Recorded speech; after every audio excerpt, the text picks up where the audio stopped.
నమస్తే. కాంగ్రెస్ ప్రభుత్వం అధికారంలోకి వచ్చి ఏవైతే వికలాంగులు ఎవరైతే ఉన్నారో వాళ్ళకందరినీ మోసం చేస్తూ ఉందని చెప్పేసి ప్రధానంగా వాళ్ళు డిమాండ్ చేస్తూ ఉన్నారు. అదేవిధంగా వాళ్ళకి రావాల్సిన 6,000 పెన్షన్ కావచ్చు, అదేవిధంగా ఏదైతే బస్సులలో ఫ్రీ కల్పించాలని చెప్పేసి ప్రధాన డిమాండ్ అయితే చేస్తూ ఉన్నారు.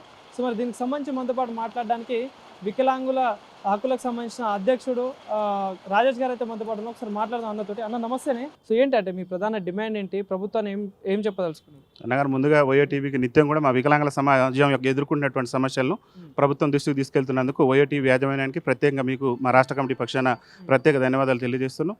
ముఖ్యంగా ఈరోజు రేవంత్ రెడ్డి గారికి, రాష్ట్ర ముఖ్యమంత్రి గారికి, రాష్ట్రంలో ఉన్నటువంటి కాంగ్రెస్ ప్రభుత్వంలో ఉన్నటువంటి ఎమ్మెల్యేలకు, మంత్రులకు మేము ఒకటే విజ్ఞప్తి చేసేది, కాంగ్రెస్ పార్టీ అధికారంలోకి రాకముందు ఈ రాష్ట్రంలో ప్రతిపక్ష నాయకుడిగా ముఖ్యంగా రేవంత్ రెడ్డి గారు ఏదైతే పీసీసీ అధ్యక్షుని హోదాలో మా కాంగ్రెస్ పార్టీ ఈ రాష్ట్రంలో అధికారంలోకి వస్తే వికలాంగుల పెన్షన్లు ఇప్పుడు కేసీఆర్ ఇస్తున్నటువంటి పెన్షన్ 4,016 రూపాయలు ఇస్తున్నారు.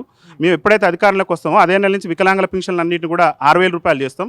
అదేవిధంగా వృద్ధులు కానీ, గీతా కార్మికులు కానీ, బీడీ కార్మికులు కానివ్వండి, ఇతర సామాజిక పెన్షన్లు అన్నింటిని కూడా 4,016 రూపాయలు చేస్తామని చెప్పేసి పీసీసీ అధ్యక్షుని హోదాలో రేవంత్ రెడ్డి గారు అనేక బహిరంగ సభలు, అనేక వేదికల మీద చెప్పడం జరిగింది. ఇవాళ రేవంత్ రెడ్డి గారు ముఖ్యమంత్రి దాదాపు 2 ఏళ్ల పరిపాలన పూర్తయింది. అది మేము ఎప్పుడైతే అధికారంలో వస్తామో అదే నెల నుంచి పెన్షన్ ఇస్తానని చెప్పేసి మమ్మల్ని నట్టేట ముంచేటటువంటి ప్రయత్నం చేసిండు. అది ఒక్కటే కాదు, రాష్ట్రంలో వికలాంగుల అట్రాసిటీ చట్టం 2016 ఏదైతే కేంద్ర ప్రభుత్వం వికలాంగులకు ఎస్సీ ఎస్టీ అట్రాసిటీ చట్టం ఏ విధంగా అయితే ఎస్సీ వాళ్ళకు ఉన్నదో అట్లనే వికలాంగులు కూడా ఎవరైనా వైకల్యంతో పేరుతో దూషించినా, అవమానపరిచినా కానీ వికలాంగుల హక్కుల చట్టం అనేటటువంటి 2016లో కేంద్ర ప్రభుత్వం తీసుకొచ్చిన చట్టాన్ని తెలంగాణ రాష్ట్రంలో సమర్థవంతంగా అమలు చేస్తానని చెప్పేసి రేవంత్ రెడ్డి గారి ప్రభుత్వమే వాళ్ళ ఎన్నికల మేనిఫెస్టోలో కూడా పొందుపరిచారు. ఇవాళ రేవంత్ రెడ్డి గారు ఎన్నికల మేనిఫెస్టోలో పొందుపరిచి రేవంత్ రెడ్డి ప్రభుత్వం వచ్చిన తర్వాత అడుగడుగున వివక్ష ప్రదర్శించేటువంటి ప్రయత్నం చేస్తున్నారు. ముందుగా ముఖ్యంగా రాష్ట్రంలో వికలాంగుల అట్రాసిటీ చట్టం కింద కేసు నమోదు చేయాల్సి వస్తే రేవంత్ రెడ్డి గారిని అరెస్ట్ చేయాలి. ఖచ్చితంగా రేవంత్ రెడ్డి గారి మీద వికలాంగుల హక్కుల చట్టం కింద కేసు చేయాలి. ఎందుకంటే అధికారంలోకి వస్తే అదే నెల నుంచి పింఛన్లు పెంచుతామని చెప్పేసి రేవంత్ రెడ్డి గారు చెప్పిండు. ఇలా అధికారంలోకి వచ్చి 2 ఏళ్ళు అయింది. ఎప్పుడు అసలు నెల దాటిన తర్వాతనే మేము కేసు నమోదు చేయాలి, కానీ కేసు పెట్టలే. అదేవిధంగా రేవంత్ రెడ్డి ప్రభుత్వంలో సీనియర్ ఐఏఎస్ అధికారిగా ఉన్నటువంటి స్మితా సబర్వాల్ గారు వికలాంగులు సివిల్ పనికి రారు, మెయిన్ పనికి రారు అని చెప్పేసి మమ్మల్ని వైకల్యం పేరుతోనే మా ఆత్మగౌరవాన్ని దెబ్బదే విధంగా ఆమె మాట్లాడితే రేవంత్ రెడ్డి ప్రభుత్వంలో ఉన్నటువంటి ఒక సీనియర్ ఐఏఎస్ అధికారి మీద 2016 వికలాంగుల హక్కుల చట్టం మీద కేసు పెట్టాలి, ఆమెను వెంటనే ఉద్యోగం నుంచి కూడా సస్పెండ్ చేయాలి. మరి రేవంత్ రెడ్డి ప్రభుత్వం ఇంతవరకు చర్యలు తీసుకోలేదు. అంటే మా సమాజాన్ని అవమానపరుస్తున్నట్లే అన్నగారు. అదేవిధంగా నిన్న ఈ మధ్య కాలంలోనే అడ్లూరు లక్ష్మణ్ గారు వికలాంగుల సంక్షేమ శాఖ మంత్రి రాష్ట్రానికి సంబంధించి వారి సొంత జిల్లాలో జగిత్యాల జిల్లాలో మా వికలాంగుడు తన గోడు చెప్పుకోవడం కోసం జగిత్యాల జిల్లా కలెక్టర్ గారి దగ్గరికి వెళ్ళి సమస్య చెప్పుకునేటటువంటి క్రమంలో అక్కడ ఉన్నటువంటి పోలీసు వాళ్ళు మా వికలాంగుడిని ఈడ్చుకెళ్ళినటువంటి సందర్భంలో అక్కడ ఉన్నటువంటి జిల్లా కలెక్టర్ గారు కానివ్వండి, అక్కడ ఉన్నటువంటి పోలీసు యంత్రాంగం, పోలీసు వాళ్ళే మమ్మల్ని లాక్కెళ్ళేటటువంటి పరిస్థితి ఉన్నది. చట్టాన్ని అమలు చేయవలసిందే పోలీసు వ్యవస్థ. ఆ పోలీసు వాళ్ళే మమ్మల్ని లాక్కెళ్ళినా కానీ రేవంత్ రెడ్డి ప్రభుత్వం వాళ్ళ మీద ఎలాంటి యాక్షన్ తీసుకోవాలి. ఆ 2016 చట్టాన్ని రాష్ట్రంలో అమలు చేస్తానని చెప్పేసి రేవంత్ రెడ్డి గారు గొప్పలు చెప్తారు, మళ్ళీ వికలాంగుల సమాజాన్ని అణచివేయడం కూడా ఆయన ప్రయత్నం చేస్తున్నాడు. ఇంకా ముఖ్యంగా రేవంత్ రెడ్డి గారు చెప్పిన దాంట్లో మేము ఎప్పుడైతే అధికారంలోకి వస్తామో తెలంగాణ మీ అధికారంలోకి వచ్చినాక 6,000 రూపాయలు పింఛన్ ఇస్తామని చెప్పారు అన్నగారు. అభయాశ్రమ మేనిఫెస్టోలో ప్రధానంగా మాకు 5 హామీలు ఇచ్చారు. ఆ హామీలలో పింఛన్ పెంపు హామీ ఒకటి, ముఖ్యంగా వికలాంగులకు ఉచిత రవాణా సౌకర్యం కల్పిస్తానని చెప్పారు.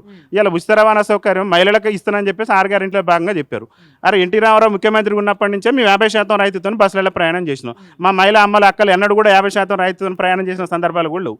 రేవంత్ రెడ్డి గారు 6 గ్యారెంటీలో భాగంగా మేము మహిళలకు ఫ్రీ ఇస్తున్నాం అని చెప్పేసి మహాలక్ష్మి పథకం కింద వాళ్ళకి ఫ్రీ ఇచ్చిండు. మేము కూడా స్వాగతిస్తున్నాం. మా అమ్మలకు, అక్కలకు, చెల్లెలకు ఇవ్వడానికి మేము స్వాగతిస్తున్నాం.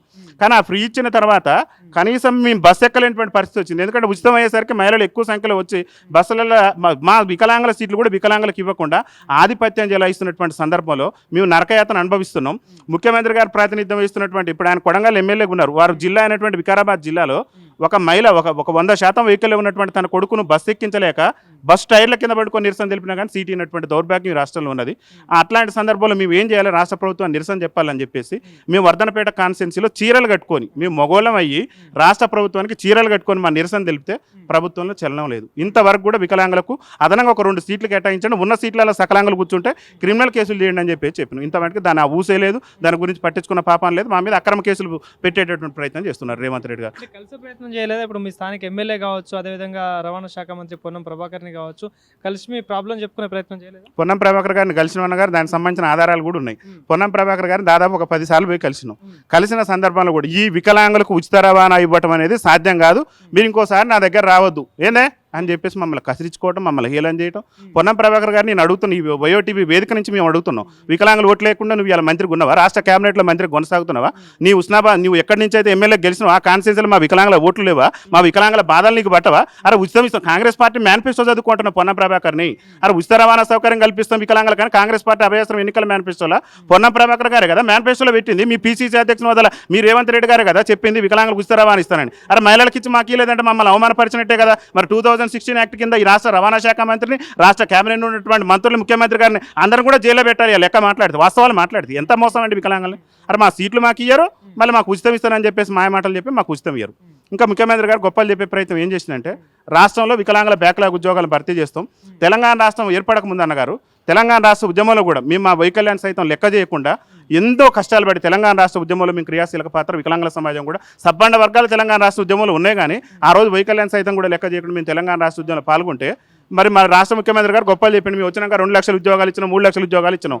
ఒక్కటంటే ఒక్క ఉద్యోగం కూడా ఇంతవరకు కూడా వికలాంగుల బ్యాక్లాగ్ ఉద్యోగం ఒక్కటంటే ఒక్కటి భర్తీ చేయలేదు. రేవంత్ రెడ్డి మేనిఫెస్టోలో చెప్పిన హామీలలో ఒక్కటంటే ఒక్క హామీని కూడా నెరవేర్చలేదు. మేము ఒకటే కోరుతున్నాం రాష్ట్ర ముఖ్యమంత్రి గారికి, మీకు చిత్తశుద్ధి ఉంటే, మీకు వికలాంగుల సమాజం పట్ల చిత్తశుద్ధి ఉంటే మీరు తక్షణమే రాష్ట్రంలో వికలాంగుల బ్యాక్లాగ్ ఉద్యోగాలు భర్తీ చేయాలి. అనగారు అనేక మంది పాఠశాల మెట్లెక్కలేనటువంటి మా వికలాంగుల సోదరులు ఇలా పీజీలు పిహెచ్డీలు చేసి ఎప్పుడు రాష్ట్ర ప్రభుత్వం ఉద్యోగాలు భర్తీ చేస్తుందని చెప్పేసి వివాహాలు కూడా చేసుకోకుండా ఎదురు చూపులు చూస్తున్నారు. ప్రభుత్వ ఉద్యోగం వస్తే ఎవరైనా భరోసా ఇస్తారు, మేము వివాహం చేసుకొచ్చేటటువంటి ప్రయత్నం చేస్తున్నారు. అంటే రాష్ట్ర ముఖ్యమంత్రి గారు నేటి వరకు కూడా వికలాంగుల బ్యాక్లాగ్ ఉద్యోగాలు భర్తీ చేయలేదు. అతి త్వరలోనే రాష్ట్ర ఎవరైతే ఇప్పుడు ఆర్థిక మంత్రికి ఉన్నటువంటి మొన్న నిధులు కూడా కేటాయించాలి బట్టి విక్రమార్క గారి కాన్స్టిట్యున్సీలో కూడా మేము వికలాంగుల విద్యార్థి గర్జన చెప్పేసి విద్యార్థి గర్జన పెట్టబోతున్నాం. అక్కడ బట్టిని ఆయన మాజీ ఎమ్మెల్యే కావాలనుకుంటున్నాం, మదిర మాజీ ఎమ్మెల్యే కావాలని చెప్పేసి బట్టిగా తాపత్రయపడుతున్నారు. ఆయన తాపత్రయాన్ని మేము కూడా కాదనొద్దు కదా. రేపు మదిరలో కూడా ఓడించబోయేది వికలాంగుల విద్యార్థి. ఎందుకంటే ఆర్థిక శాఖ మంత్రి ఉండి వికలాంగుల బ్యాక్లాగ్ ఉద్యోగాలను భర్తీ చేస్తామని చెప్పి మీరు ఎన్నికల మేనిఫెస్టోలో పెట్టి వికలాంగుల ఉద్యోగాలకు సంబంధించి మరి బడ్జెట్లో నిధులు ఇవ్వాలి, వికలాంగుల పెన్షన్ సంబంధించి బడ్జెట్లో నిధులు ఇవ్వాలి. ఇవాళ బట్టి గారు ప్రవేశపెట్టినటువంటి బడ్జెట్లో పైసా కూడా మాకు కేటాయించాలి.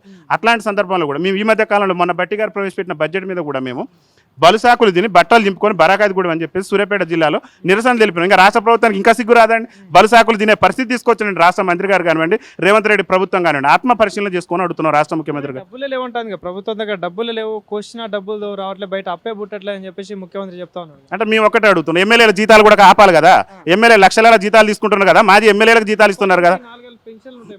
వాళ్ళ పెన్షన్లు ఉన్నప్పుడు మరి మాకు అంటే మాకు పెన్షన్లు ఇవ్వడానికి అయితే మీ దగ్గర డబ్బులు లేవు, మాకు పెన్షన్లు ఇవ్వడానికి మీ దగ్గర డబ్బులు లేవు, మీకు మాత్రం జీతాలు తీసుకోవడానికి ఎట్లా డబ్బులు ఉంటాయి? మేము అడిగేది ఏంటంటే మీరు జీతాలు ఆపండి, ఎమ్మెల్యేలు జీతాలు ఆపండి. ఇలా రేవంత్ రెడ్డి గారి ఆస్తులను ఒకసారి మీరు పరిశీలన చేయండి, విచారణ జరపండి.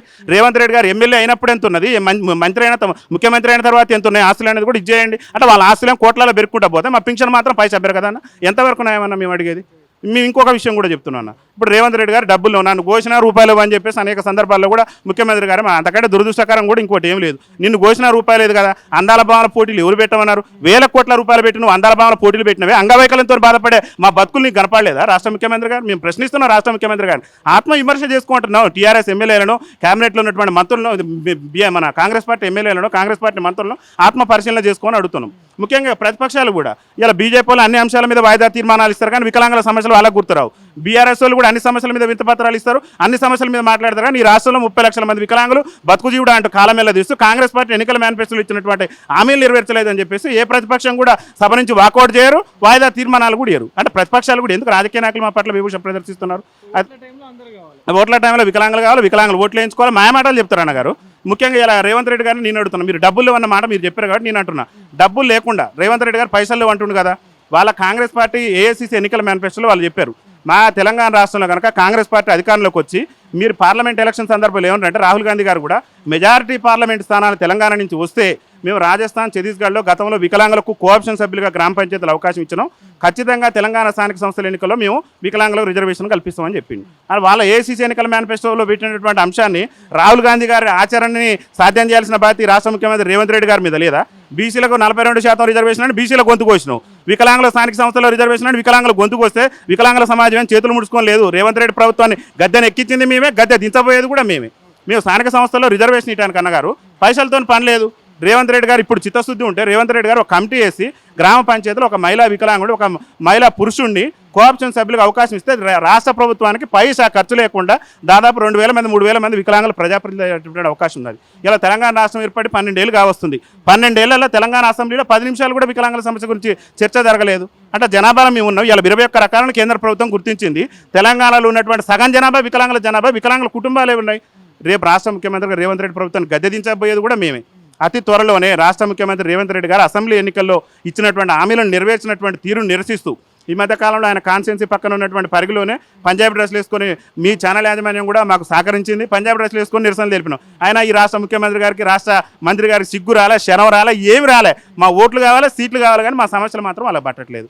అందుకనే వికలాంగుల సమస్యలు పరిష్కరించని రేవంత్ రెడ్డి మొండి వైఖరి నిరసిస్తూ ఆయన సొంత నియోజకవర్గం కొడంగల్ గడ్డ మీద వికలాంగుల ఆవేదన దీక్ష నిర్వహించబోతున్నాం. రాష్ట్రంలో వికలాంగుల బ్యాక్లాగ్ ఉద్యోగాలు భర్తీ చేసేంత వరకు, రాష్ట్రంలో వికలాంగుల పెన్షన్ ఏదైతే ఆయన 6,000 ఇస్తానన్నాడో, ఎప్పటి నుంచి అయితే ఇస్తానన్నాడో, ఆయన మేము గెలిచిన నెల నుంచే ఇస్తానన్నాడు. అంటే డిసెంబర్లో నెలలే కదా ఆయన ముఖ్యమంత్రిగా బాధ్యతలు స్వీకరించింది.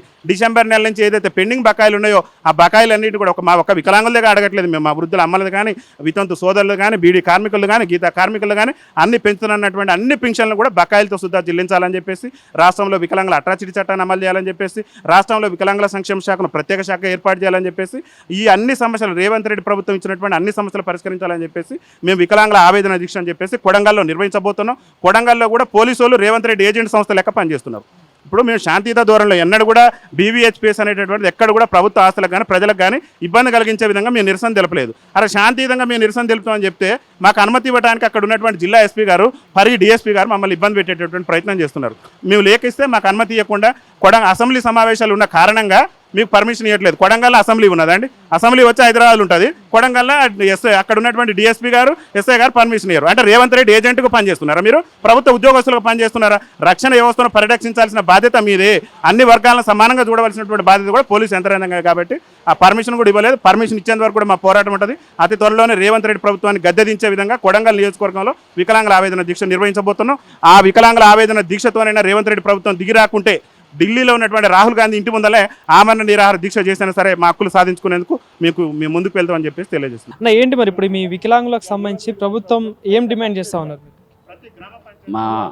మా వికలాంగుల తరపు నుంచి మేమేందంటే కాంగ్రెస్ ప్రభుత్వం వస్తే మాకు వికలాంగుల పెన్షన్ 4,000 నుంచి 6,000కు పెంచుతున్నారు.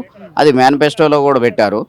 ఆ మేనిఫెస్టోలో పెట్టిన విధంగానే మేము రావటమే ఆ వచ్చే నెల నుంటే ఇస్తున్నారు. ఇంతవరకు 3 సంవత్సరాలు కావస్తుంది. ఇంతవరకు పెన్షన్ పెంచనే ఊసే లేదు. అట్లా మమ్మల్ని మోసం చేసినట్టు చేశారు కాంగ్రెస్ వాళ్ళు. అదేవిధంగా బ్యాక్లాగ్ పోస్టులు లేవు. మేము వస్తే బ్యాక్లాగ్ పోస్టులు కూడా వేస్తున్నారు. ఆ బ్యాక్లాగ్ పోస్టులు కూడా వేయట్లేదు. చదువుకున్న పిల్లలకి ఉద్యోగాలు వస్తే ఏమన్నా బాగుపడుతున్నట్టే అట్లా లేదు. అదేవిధంగా మాకు బస్ పాసు అసలు అందరికంటే వెనకబడి ఉన్నదే వికలాంగులు. అట్లా వీళ్ళు పోలేరు, రాలేరు, డబ్బులు కూడా ఎక్కువ పెట్టుకొని తిరగలేరు అనే ఉద్దేశంతో ఎన్టీఆర్ గారు అప్పుడు మాకే బస్ పాస్ ఇచ్చారు 50% కన్సెషన్తో. అలాంటిది మాకే ఫ్రీ ఇవ్వకుండా మమ్మల్ని ఇబ్బంది పెడతారు. మేము ఇన్నిసార్లు పోయి కలిసినా కూడా అసలు పట్టించుకోవట్లేదు. అసలు మీకు ఏమని కూడా పొన్నం ప్రభాకర్ అంటాడు, మంత్రి గారు అయి ఉండి కూడా. అంత దారుణంగా వివక్ష చూపించుతారంటే వికలాంగులు మరి మేమేం పాపం చేసినాం? కాంగ్రెస్కు ఓటు కూడా వేసినాం కదా. మరి వాళ్ళు ఇచ్చిన హామీల ప్రకారం వికలాంగులకి ఫస్ట్ చేయాల్సిందే వికలాంగులకు కదా. వికలాంగులు చేయకుండా దీన్ని మోసం చేసినట్టు నాన్సుకుంటే వెళ్ళిపోతారు. మరి మేమేం చేయలేమనే వాళ్ళ ధీమా. అట్లా అనుకుంటే ఇట్లా కేసీఆర్ 10 సంవత్సరాలు అట్లనే ఉన్నారు. వాళ్ళు సరే చేశారా చేయలేదో, చేయకపోవటం వల్లనే ఓడిపోయింది. వీళ్ళది కూడా అట్లే ఉంటుంది పరిస్థితి. ఏంటంటే వికలాంగులు ఇంత మేము మనోవేదంతో అంత రిక్వెస్ట్గా పోయి ఆడబోయి కలిసి అడిగినా కూడా మమ్మల్ని పట్టించుకున్నట్టే ఉంటారు. సరే ముందు ఎట్లుంటుందో కానీ కాంగ్రెస్ ప్రభుత్వాన్ని అయితే మాకు ఇచ్చిన హామీలని సక్రమంగా నెరవేర్చి వికలాంగులకి న్యాయం చేయాలని కోరుతున్నాం.